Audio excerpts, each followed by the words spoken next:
When I went up to see Alex at Storm of Steel, I was talking to him about the types of videos that he does and all that sort of stuff, and one of the things that came out was that he does these hobby updates, which are really good, and it shows the progress of what he's working on and what's coming along.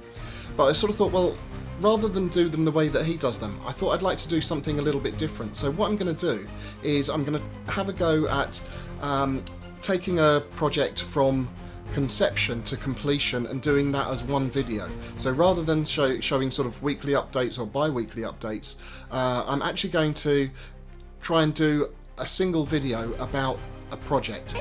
What you talking about, Willis? So the first project that I'm going to be touching on is actually going to be an English Civil War project.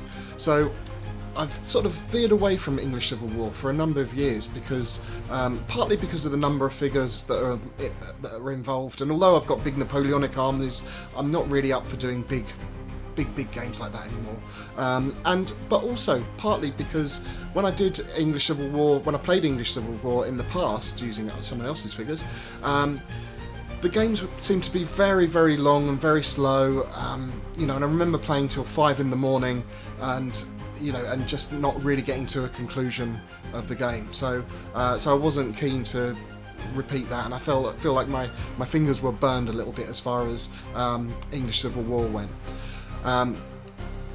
But I went to Devices and I saw Steve Jones there, and he had this really interesting English Civil War skirmish game. So I was thinking, oh, skirmish game, now that's fun, because there's obviously you only need a few figures.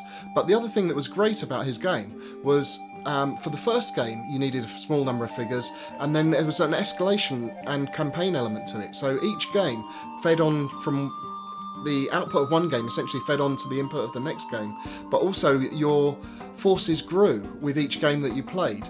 So for me, getting into English Civil War, this is a great opportunity to start with a small force and then each game just grow it bigger and bigger. And who doesn't like a bit of megalomania, eh? After all, isn't that why we're all wargamers? Yeah, baby, yeah!